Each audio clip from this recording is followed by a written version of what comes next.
Funding for this edition of State of Affairs with Steve Adubato has been provided by New Jersey Sharing Network, Summit Health, a provider of primary, specialty, and urgent care. Horizon Blue Cross Blue Shield of New Jersey, here when you need us most, now and always. NJM Insurance Group, serving New Jersey's drivers, homeowners, and business owners for more than 100 years. The Healthcare Foundation of New Jersey, IBEW Local 102, lighting the path, leading the way. The Fidelco Group, ADP, and by Fedway Associates, Inc. Promotional support provided by NJ.com, keeping communities informed and connected. And by the New Jersey Business and Industry Association.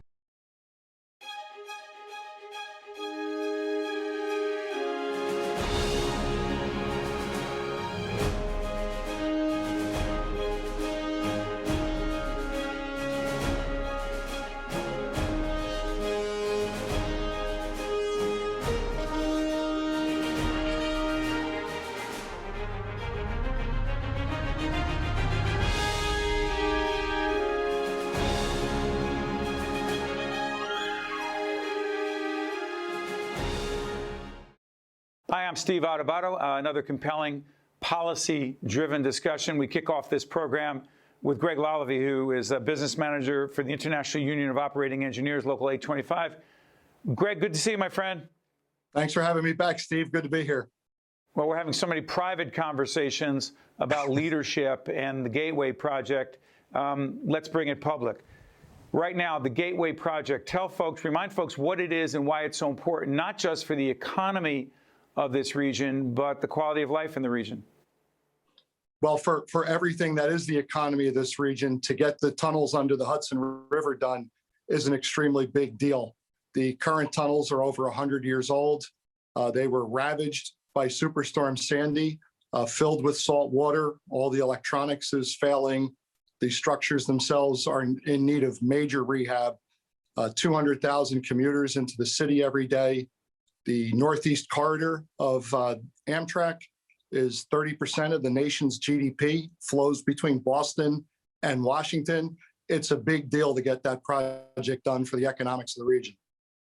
Let me disclose, I do a whole range of leadership coaching at 825, and I've learned a lot about the work that you and your colleagues do every day. And I also know that the Biden administration, with the Secretary of Transportation, if you will, and Mayor Pete Buttigieg, has said some public things about the Gateway Project and infrastructure overall. What is your sense, Greg, as to the biggest difference between the Biden administration's approach to infrastructure projects, which are obviously heavily connected to jobs, and the Trump administration? Well, right now, there's just been a total conversation about infrastructure. When you look at the Biden administration, if we want to wrap that around the Hudson Rail tunnels, we have now confirmed Mayor Marty Walsh of Boston is the Secretary of Labor. That's on the Northeast Corridor. Gina Raimondo, the governor of Rhode Island, is the nominee to lead the Department of Commerce. Rhode Island's on the Northeast Corridor. President Biden himself rode Amtrak into Washington as a senator. And you referred to Secretary of Transportation Buttigieg. He was a big advocate for the South Shore Line, which is a rail line from Chicago into South Bend. Right now, it goes to the airport. He wanted it extended to downtown. A big proponent of projects that aren't necessarily vehicle-centric. So, have to be optimistic about the possibilities for this project to move forward. Greg, the other thing I want to get out there is that we're taping in late March. It'll be seen after. The bigger question about COVID and its long-term implications, or the impact, if you will, on your industry. By the way, tell everyone what the operating engineers do and why you matter. And then we'll get back to COVID. We are about 8,000 men and women who primarily operate heavy construction equipment, also work in mines and quarries and repair that equipment. We build the nation's infrastructure, the roads, the bridges, all of the water system, the gas system. So we're involved in public policy for this reason, to try to make sure that we both create good jobs, create a better environment, and create a good economy. One of the things I've learned about your organization over the years is that your folks have to be, quote, out there. They have to be on the job.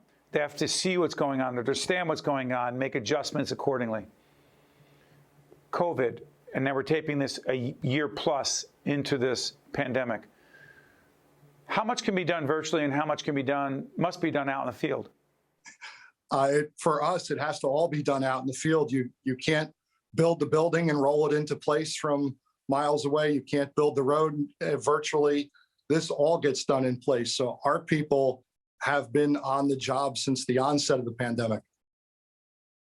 But at the same time, there have been economic losses across the board. There's no organization, including those of us in public broadcasting, not adversely affected by this. How has it, dare I say, adversely affected your organization, A, and B, how have you pivoted? Because you and I talk about innovation a lot. Well, there are, what are normal budget cycles are completely disrupted. So counties put out infrastructure packages, utility authorities put out infrastructure packages. It's well known what's happened to the budgets at places like New Jersey Transit and the Port Authority. So it's been a complete disruption of the marketplace. And yes, a downturn in what the normal work cycle is. Thankfully, with the American Rescue Plan, we think there'll be some money going back into those budgets and restoring a lot of the projects. But then in the private sector, people who develop buildings are trying to figure out, and the question's not answered yet, what is the new workplace going to look like with hybrids of in-person and virtual work, in-person and virtual learning? We don't really know what the building of the future is going to look like. So many of the commercial type projects were basically put on pause, I think, until that just sorts itself out. So is that a question, Greg, excuse me, a question as to if there is less construction and commercial office buildings are less preferable and there'll be this hybrid, this combination of home and office, does that have potential to impact your industry? Across the board, it could create a severe downturn in our industry. One of the things that we're hopeful for, and New Jersey's done a good job with, putting out or having a budget for road work, having a budget on the turnpike and the parkway. With the traffic down, this is a great time to get in and relieve the choke points that we've seen on the roadways historically and open them up more so that traffic flows more freely. That's an environmental concern and an economic concern. In the time we have left, Greg, your assessment of the Murphy administration as it relates to its interaction with, quote, organized labor. Well, they're always in contact with us and working along with us and listening to where we're coming from on issues and why. And, we're hopeful that keeps on going. The road work I just referenced is the result of a conversation. And if we look at our neighboring states, they're not doing so well or as well in terms of what's been allocated work-wise. I spoke to a contractor just this morning who said the work is in New Jersey. So I think that answers itself for what we're doing. Greg Lalavee is the business manager for the International Union of Operating Engineers, Local 825. They, in fact, do support what we do in terms of public policy programming at the Caucus Educational Corporation. Greg, I look forward to check this out. Greg also talked leadership with us. Mary Gamba and I, my co-anchor on Lessons in Leadership, we talk leadership with Greg all the time. Check that program out as well. Hey, Greg, thanks so much for joining us. We're actually talking back end of the NCAAs. We will know by the time this airs who's the champion it will be. But Greg Lalavee and I are rooting for Sister Jean. Can we say that, Greg? Absolutely. And not 9 of the top 16 are out after 2 rounds. So it's anybody's game. And hope Sister Jean's crushing her rosary beads. Go Loyola. Exactly. Yeah, by the way, this would be would it be wild if Loyola won this thing? Thank you, Greg Lalavee. I'm Steve Adubato. We'll be right back. To watch more State of Affairs with Steve Adubato, find us online and follow us on social media. We're now joined by Dr. Daniel Varga, who is Chief Physician Executive at Hackensack Meridian Health, a supporter of our healthcare programming. Dan, good to have you with us. Good to be here with you, Steve. let's just confirm that you are not in New Jersey. Behind you, I'm looking at Amen Corner at the Masters, if I'm not mistaken, correct? We can only hope, man. We can only hope. Been a long, cold winter. Yeah, we're taping at the end of March. That looks really good. Hey, Dan, let's do this. You and I have had so many conversations around physician leadership. I coach around communication leadership, your folks. But at the same time, one of the issues that keeps coming up is the question of vaccine resistance. Let's get this out of the way. Of the physicians around you, give me a conservative estimate of the number of physicians who have taken the vaccine and those who are still resistant. Now, I'd say on the physician side, we're probably 85, 90% vaccinated. I mean, I think that the doctors who've had it available to them stepped right up. I think, you can look at the science, you can see the science, you can understand the nuance in the emergency use authorization. So I think the doctor uptake has been really, really high. And beyond physicians, there are nurses, there are technicians, there are others, respiratory therapists. Do the numbers go down after that in terms of those willing to take the vaccine? Yes, so if we look at our team members across HMH as an example, we're at about 60% vaccinated. That's a little better than the national average. National average is around 50%. Couple buckets of folks you have to keep in mind at the healthcare worker level.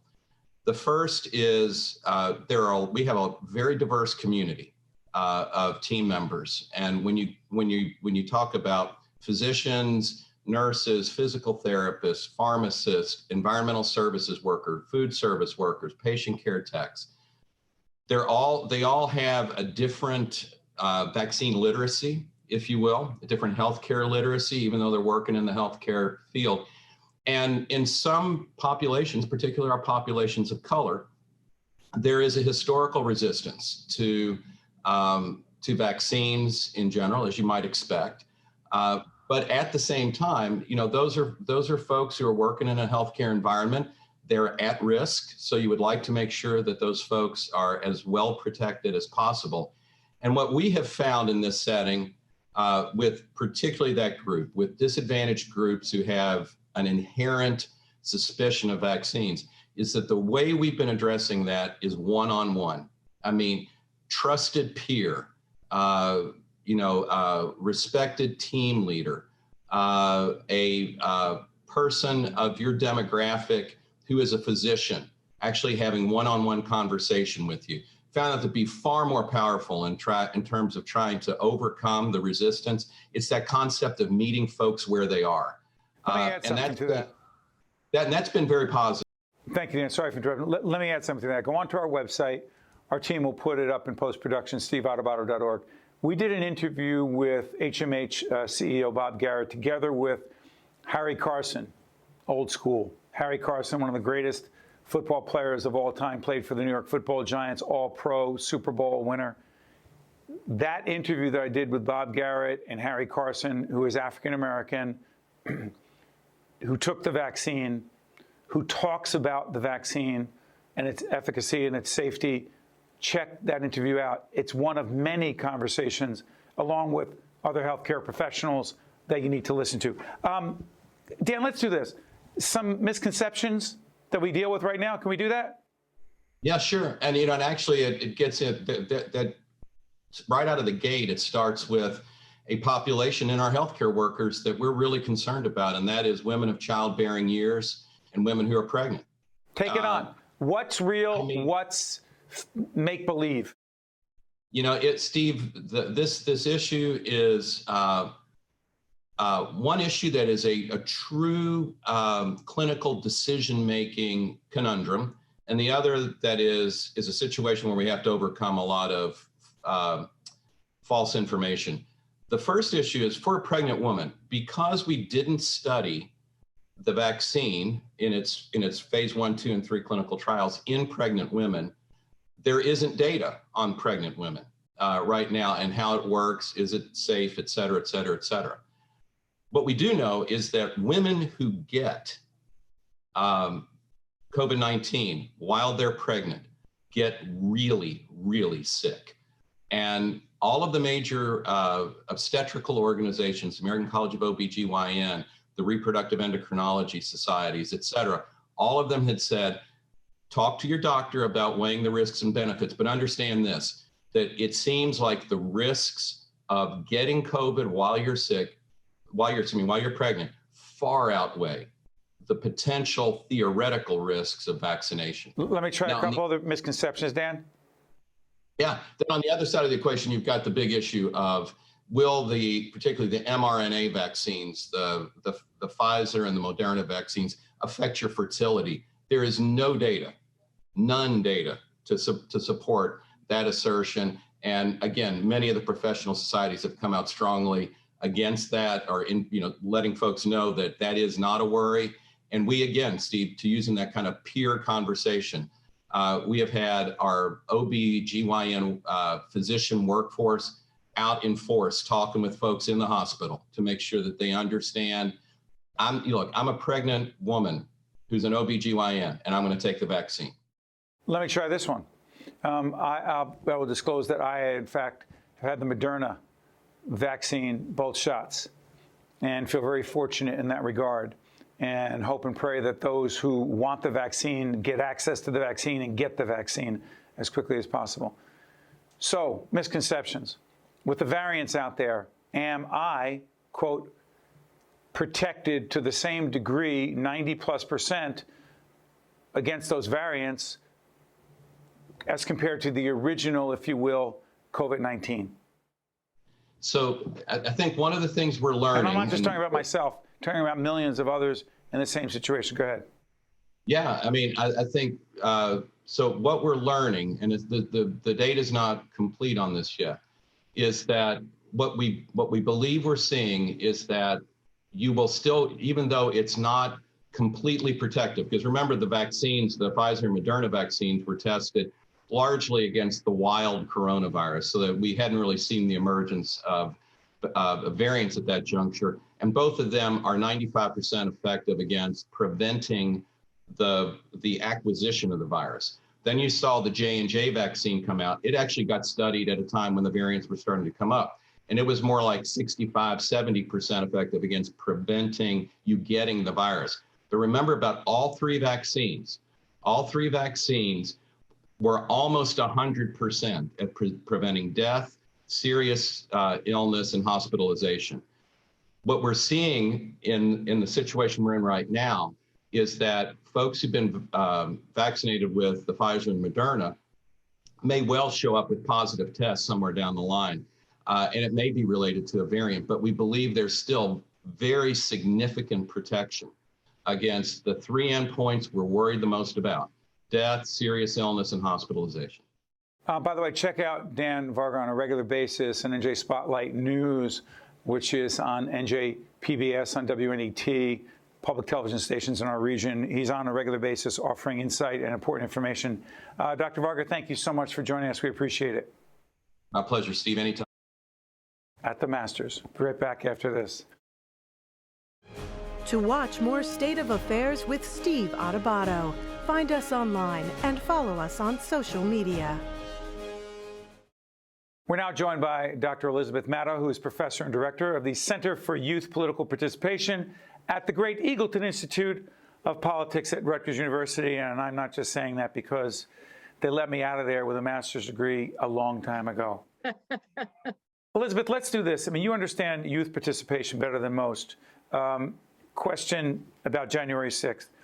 January 6th, the insurrection, so much to talk about, so meaningful, so impactful, if you will. What impact do you think it's had on younger voters or non-voters? Well, I think, Steve, and thank you for having me today. I think, like so much that has happened in the last few months, in the last few years, it was a teachable moment for those of us who teach civic engagement and democracy. I think one more example for us, how important it is that we're teaching our students to pay attention to politics and helping them understand the importance of participating in politics and teaching democracy. I think in many ways, what happened on January 6th certainly can be attributed to many, many causes. But one that I think is really important is some real gaps in understanding about the roots and the underlying tenets of American democracy. So if anything, I think it really underscores the importance of teaching American democracy. Professor, how do we get younger people to connect politics to their lives as opposed to that's politics? Well, again, I think we're seeing so many examples. As you probably know, Rutgers has been teaching remotely for the last year now. I think we have so many examples in this last year about the importance of politics, the connection to politics, the connection of politics to our day-to-day lives. The combination of the government's reaction to COVID-19, to the Black Lives Matter movement. I think students have seen one example after another of how politics impacts their daily life. And so I think we're seeing examples all over the place. And again, I think it's really heightening the interest in American politics among young adults, among a generation that I think has already shown an inclination to be politically involved. So I think we're seeing example after example of why politics matters, and more importantly, why young people matter to politics. Civic education, define it. Well, I would say civic education is fostering an inclination and a skill set among young adults to participate in the democratic process. As we frequently say, knowing how to be a democratic citizen is not genetic. It needs to be taught. And there's a growing body of literature on how to teach civic education, how to teach American democracy. What we do know, if we're going to define it, is it's multifaceted. For sure, it's about imparting a sense of knowledge, knowing, having a good sense of democratic processes, who serves in government.